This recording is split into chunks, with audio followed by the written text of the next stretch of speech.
Hello friends, स्वागत है आपका अपने यूट्यूब चैनल बैंकर्स हब में, जहां आपको बैंक से संबंधित कार्यों की जानकारी मिलती है।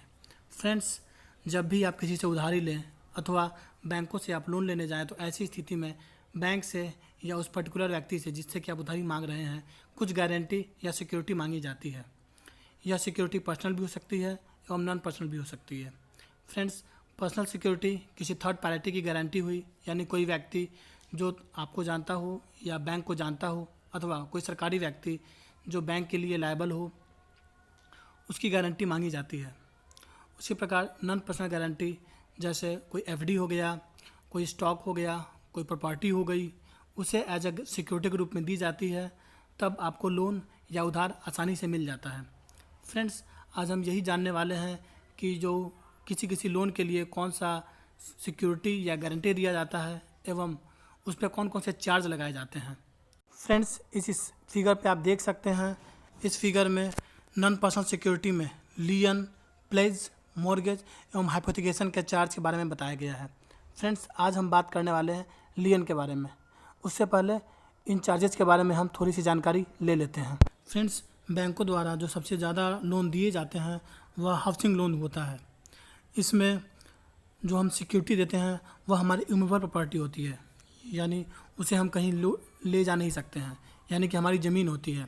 अब इस केस में जबकि हाउसिंग लोन है तो ऐसे में उस प्रॉपर्टी को मॉर्गेज किया जाता है, यानी जो ज़मीन है वह बैंक के नाम किया जाता है एवं जो ज़मीन होती है वह बोरोवर के पास रहती है।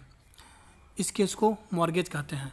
फ्रेंड्स, यह चार्ज सरफेसी एक्ट के अंतर्गत आता है और अगर बोरोवर द्वारा ड्यू पेमेंट नहीं किया जाता है तो ऐसे में बैंक द्वारा ज़मीन बेच करके जो भी ड्यू है बैंक का वह क्लियर किया जाता है और बाकी पैसे जो है वो बोरोवर को लौटा दिए जाते हैं।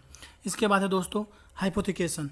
जब भी आप व्हीकल लोन लें या कार लोन लें, ऐसी स्थिति में जो कार का ऑनर होता है वह बैंक खुद होती है, किंतु जो पोसेशन होता है यानी जो कार का मालिकाना हक होता है वह बैंक के पास होता है, लेकिन कार जो चलाता है वह बोरोवर चलाता है। तो इस केस को हाइपोथिकेशन कहते हैं। फ्रेंड्स, अगर आप इसे माने तो यह बिल्कुल मॉर्गेज की तरह है, किंतु हाँ, इसमें अंतर यह है कि इसमें जो भी मूवेबल प्रॉपर्टी होती है इसे हाइपोथिकेट किया जाता है। इसके बाद आता है दोस्तों प्लेज। इसे आप फ्रेंड्स गोल्ड लोन से समझ सकते हैं, यानी गोल्ड कस्टमर का होता है। अगर उसे पैसे की ज़रूरत हुई तो वह अपने गोल्ड को लेकर बैंक के पास जाएगा, वहाँ वह अपने गोल्ड को गिरवी रखेगा और उसके बदले में बैंक उसे पैसे दे देगी। जब कस्टमर का काम पूरा हो जाए और उसके पास पैसे आ जाए तो वह अपने पैसों को लेकर जाएगा बैंक के पास और वहाँ से वह अपने गोल्ड वापस ले लेगा। अगर कस्टमर द्वारा पैसे नहीं लौटाए जाते हैं तो ऐसे में बैंक इसके खिलाफ कोर्ट में भी जा सकती है और गोल्ड को सेल करके पैसे अपने निकलवा सकती है। फ्रेंड्स, हाइपोथिकेशन एवं प्लेज में अंतर क्या होता है? तो फ्रेंड्स, जहाँ हाइपोथिकेशन बैंक द्वारा दिए गए पैसे से ही सिक्योरिटी क्रिएट होती है, वहीं प्लेज में जो सिक्योरिटी होती है वह कस्टमर की होती है। कस्टमर अपने गोल्ड को लेकर जा रहा है और उसे वह गिरवी रख रहा है, किंतु वहीं जो हाइपोथिकेशन में है बैंक द्वारा जो पैसा दिया गया है उसी से गाड़ी खरीदी गई है और उसे ही एज ए सिक्योरिटी के रूप में रखी गई है।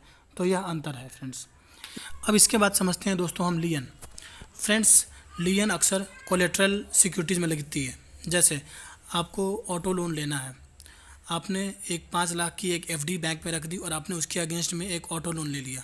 तो फ्रेंड्स, यह जो आपकी एफडी है वह लियन की जाती है उस ऑटो लोन के लिए। जब आपके द्वारा ऑटो लोन की किस्तें पूरी हो जाएंगी तब यह जो कोलेटरल है 5 लाख रुपए की एफडी वह आपको वापस कर दी जाएगी। फ्रेंड्स, इसे लियन कहते हैं।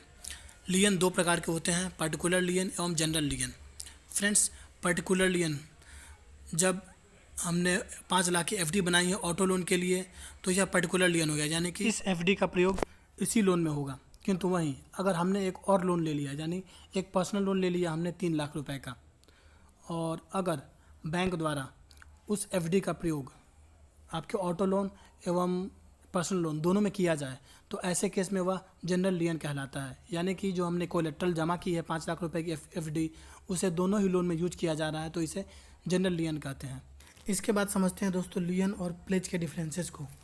प्लेज जो है वह एक कॉन्ट्रैक्ट के अंतर्गत तैयार किया जाता है, वहीं लियन में किसी भी प्रकार की कॉन्ट्रैक्ट की ज़रूरत नहीं होती है। इसके बाद आता है दोस्तों प्लेज। प्लेज में अगर कि छोटे समय के लिए किसी काम के लिए वापस कर दिया जाता है गुड्स को कस्टमर को, तो ऐसे में प्लेज ख़त्म नहीं होता है। किंतु वहीं अगर लियन में कोई भी सामान लियन है और बैंक द्वारा वह चीज़ खो जाती है, तो ऐसे में राइट ऑफ लियन ख़त्म हो जाता है, क्योंकि सारा चीज़ जो बेसिस होता है वह कोलेटरल सिक्योरिटीज यानी जो लियन का सामान है उसी के बेसिस पे होता है। इसके बाद फ्रेंड्स, अगर किसी सामान पर प्लेज का चार्ज लगा है तो ऐसे में हम उसे पार्टी को कोर्ट में खरीद घसीट सकते हैं, या फिर राइट ऑफ सेल है हमारे पास, यानी कि उस सामान को हम बेच करके अपना पैसा निकाल सकते हैं। किंतु वहीं लियन अगर किया गया है किसी सामान पे, तो उस सामान को हमें होल्ड करना है, और वह तब तक होल्ड करेंगे जब तक कि पार्टी जो है पैसा नहीं दे देती है। लियन के केस में कभी भी कोर्ट पे नहीं जाया जा सकता है।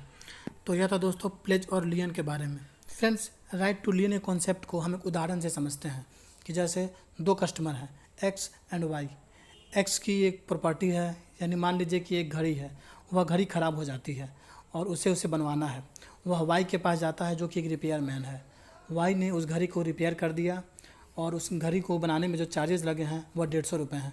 अब जो वाई के पास जब तक घड़ी है वह राइट टू लियन में है। जब तक कि एक्स के द्वारा 150 रुपये वाई को नहीं प्रोवाइड कर दिए जाते हैं रिपेयर के चार्जेस, तब तक यह राइट टू लियन में है और वाई उस घड़ी को एक्स को नहीं देगा। इस घड़ी के लिए जब तक कि 150 रुपये नहीं दिए जाएंगे वह यह सेल नहीं कर सकता है वाई, और ना ही इसे कोर्ट में घसीट सकता है। तो इस प्रकार यह राइट टू लियन में है। जब एक्स द्वारा 150 रुपये दे दिए जाएंगे तो वह घड़ी उसे वापस कर दी जाएगी। इसे ही फ्रेंड्स राइट टू लियन कहा जाता है। तो आशा करता हूँ दोस्तों आज की जानकारी आपको अच्छी लगी होगी। शुक्रिया फ्रेंड्स।